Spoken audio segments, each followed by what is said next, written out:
साथियों नमस्कार। एनकाउंटर ही कानून का राज, ऐसा स्थापित करने की चेष्टा में लगे हैं भाजपा के लोग। अपराधियों का एनकाउंटर हो, ये कानून के खिलाफ है। अपवाद स्वरूप अगर कुछ एनकाउंटर होते हैं तो भाई वो पुलिस वाले आत्मरक्षा में अगर ये चीज़ें करें तो भाई जायज़ है। ये संविधान सबको हक देता है अपने जान की रक्षा करने की। तो पुलिस वालों के खिलाफ हम नहीं हैं और ना ही हम अपराधियों के साथ हैं। हम संविधान और लोकतंत्र के साथ हैं, कानून के साथ हैं और भयमुक्त समाज के निर्माण की बात करने वाले हैं। जंगल राज है कि जो बलशाली उसने दूसरे को मार डाला। ताजा मामला महाराष्ट्र के बदलापुर के एक बलात्कारी के एनकाउंटर का है। तो सवाल ये खड़ा होता है कि अगर बलात्कारी को पकड़ लिया गया, जेल में है, न्यायिक अभिरक्षा में है, उसके बाद किस तरीके से पुलिस वाले उसको ले जाते हैं कि पुलिस वालों की बंदूक वो छीन लेता है। क्या हमारे पुलिस वाले इतने कमज़ोर हैं या इतने लापरवाह हैं? ये संदेह पैदा करता है कि कहीं ऐसा तो नहीं कि कुछ लोगों को बचाने के लिए उसका एनकाउंटर करने की एक साजिश रची गई हो। ये संदेह है। पुलिस पे कोई सवाल नहीं है, लेकिन पुलिस के लोगों में ऐसे भी प्रवृत्ति के लोग होते हैं जिनको एनकाउंटर ही बहुत अच्छा लगता है। ये भी संभव है कि सरकार के प्रश्रय में वो ये काम करते हैं। अब एक बात बताएं, विकास दुबे यूपी का एक चर्चित एनकाउंटर है। विकास दुबे ने मध्य प्रदेश में एक निहत्थे सुरक्षा कर्मी के सामने, सुरक्षा गार्ड के सामने सरेंडर किया जी। उसने कहा कि मैं विकास दुबे हूं जिसको पुलिस खोज रही है, मैं आपके यहां सरेंडर करता हूं, पुलिस को बुलाओ और मुझे पुलिस अरेस्ट कर ले। अब सोचिए, जो अपराधी दूसरे प्रदेश में एक सिक्योरिटी गार्ड जिसके पास डंडा भी नहीं था उसके सामने समर्पण कर दिया। पुलिस ने वहां पकड़ा, यूपी की पुलिस गई, यूपी की पुलिस विकास दुबे को लेकर यूपी की सीमा में आई और यूपी के सीमा में आते ही ये नैरेटिव चलाया गया कि विकास दुबे ने बंदूक छीनने की कोशिश की और उसमें वो मर गया और एक्सयूवी पलट के टीयूबी हो गई। सवाल इसलिए था कि यही विकास दुबे के भाजपा के बड़े बड़े नेता और मंत्रियों के साथ संबंध थे। उसने थाने में घुस के पुलिसकर्मियों को मारा था और किसने बचाया था? भाजपा के बहुत बड़े बड़े चर्चित नाम थे। तो भाजपा के उन नेताओं को बचाने के लिए वो एनकाउंटर हुआ। ऐसे ही सत्ता अपने एजेंडे को स्टेब्लिश करना चाहती है। जहां सरकार के मंत्री, विधायक, मुख्यमंत्री के ऊपर सवाल खड़े होने लग जाएंगे या अपराधी के और उसके संबंध खुलने का डर होगा, वहां एनकाउंटर हो जाएगा। जहां सरकार के ऊपर प्रश्न चिन्ह लगने लग जाएंगे तो वो किसी को मार डालेगी। सरकार यही कर रही है।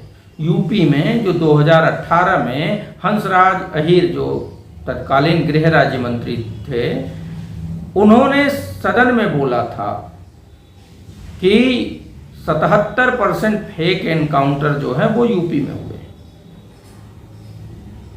सवाल ये है कि ये केंद्र की सरकार भी भाजपा की है और उनकी सदन में वो रिपोर्ट दी है। इस पे सवाल क्यों न खड़ा? सवाल क्यों न खड़ा हो कि योगी आदित्यनाथ जी सदन में ये कहें कि हम ठोक देंगे, ठोको नीति। जब ठोको नीति की बात होती है और विपक्ष अगर लोकतंत्र की बात करता है तो ये कहने लग जाते हैं भाजपा और उनके लोग और गोदी मीडिया के कुछ छिछोरे पत्रकार, एंकर, कि आप अपराधी के साथ खड़े हैं। अरे हम अपराधी के साथ नहीं खड़े। हम तो ये कह रहे हैं हम लोकतंत्र बचेगा कि नहीं। लोकतंत्र और संविधान, कानून व्यवस्था, हम इसकी बात कर रहे हैं।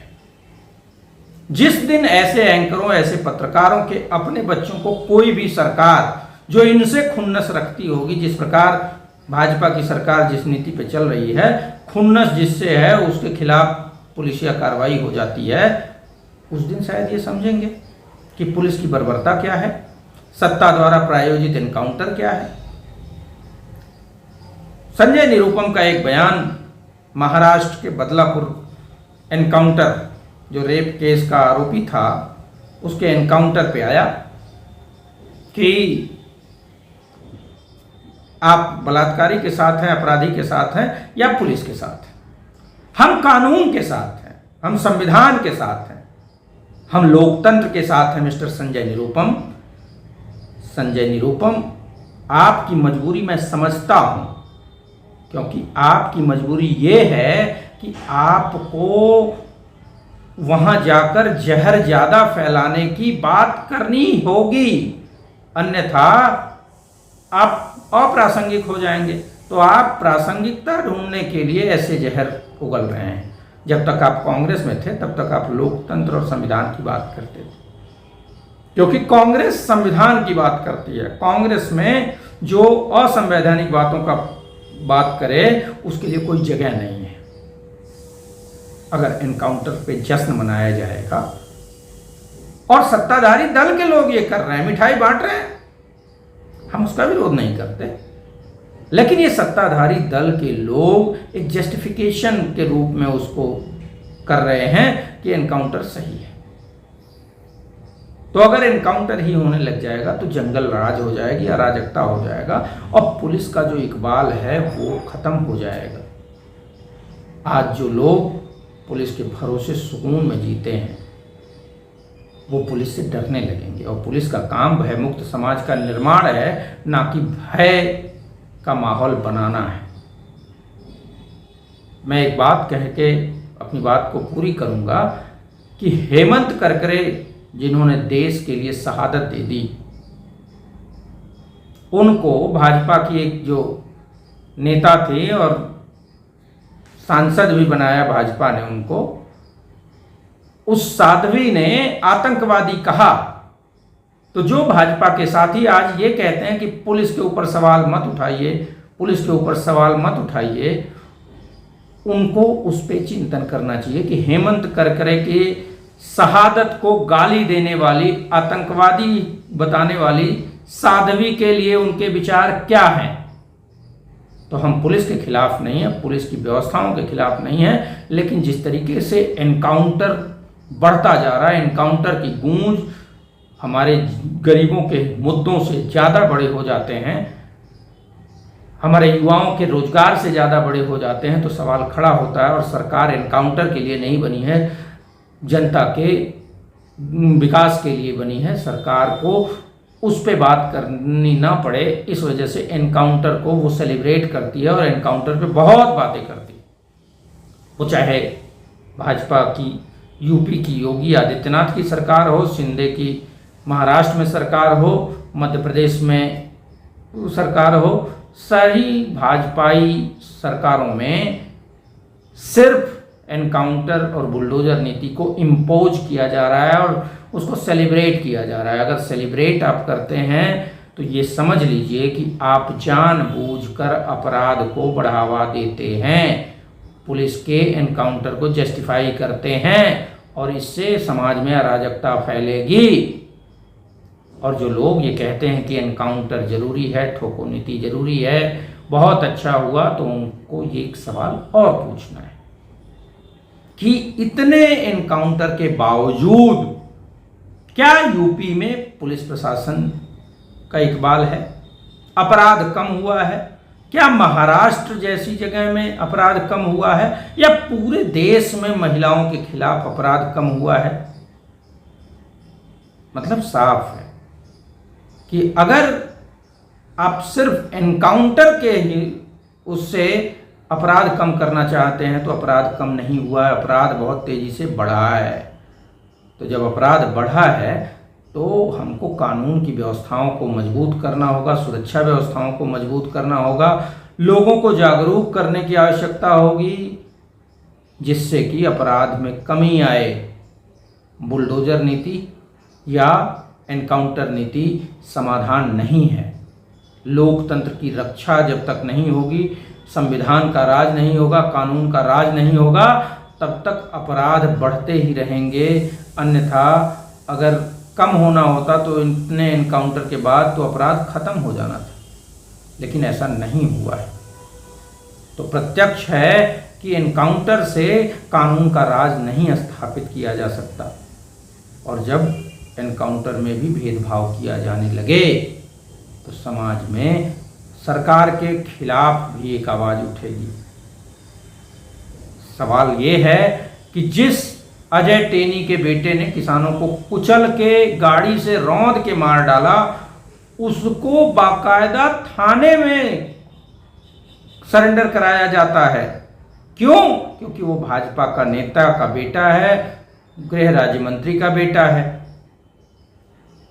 लेकिन बाकी लोगों के साथ क्या होगा?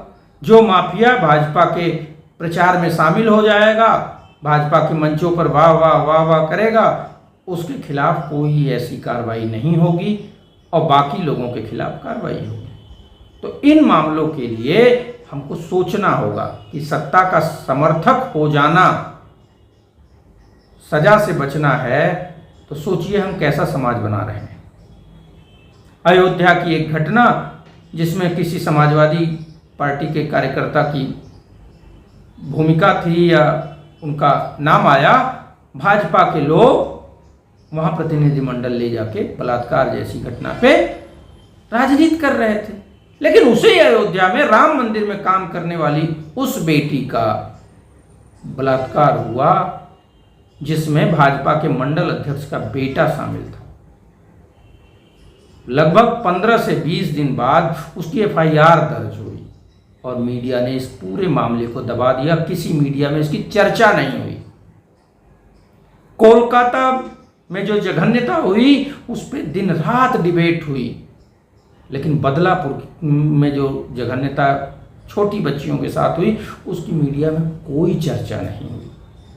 अब आप फिर से देखिए कि अब बदलापुर एनकाउंटर की ज्यादा चर्चा है, जबकि उस रेप कांड की भी चर्चा होनी चाहिए थी। लेकिन उस टाइम मीडिया, माफ कीजिए, गोदी मीडिया का एजेंडा था कोलकाता में हंगामा करना। तो कोलकाता मुद्दे पे तो खूब गोदी मीडिया ने डिबेट किया, लेकिन बदलापुर कांड की बात बहुत कम किया या नहीं किया।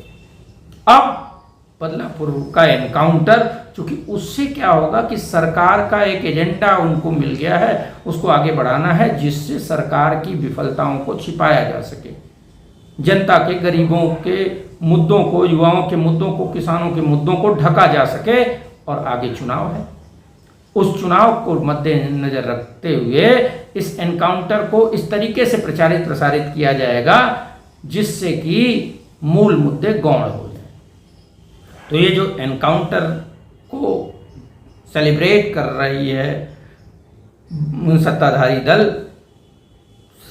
सरकारें एनकाउंटर को फ्लैगशिप प्रोग्राम बना के बैठी हुई हैं, वो गरीबों के हकों को मार के बैठी हैं, गरीबों के हकों को लूटना चाहती हैं। और उन्होंने पिछले पूरे कार्यकाल में कुछ नहीं किया है, इस वजह से इस बात को आगे बढ़ा रही हैं जिससे उनसे सवाल ना किया जा सके कि किसानों की आत्महत्याएं क्यों बढ़ गईं, युवाओं की आत्महत्याएं क्यों बढ़ गईं, रोजगार क्यों नहीं दिया, महंगाई कम क्यों नहीं हुई, शिक्षा की व्यवस्था क्यों चरमरा रही है, स्वास्थ्य की व्यवस्था क्यों चरमरा रही है। इन सभी मुद्दों को गौण करने के लिए एनकाउंटर को फ्लैगशिप प्रोग्राम बनाकर भाजपा के जो मुख्यमंत्री हैं, मंत्री हैं, भाजपा के नेता हैं और गोदी मीडिया के एंकर और पत्रकार हैं, वो प्रचारित कर रहे हैं जिससे गरीबों और युवाओं के, किसानों के मुद्दे गौण हो जाए। धन्यवाद। जय हिंद।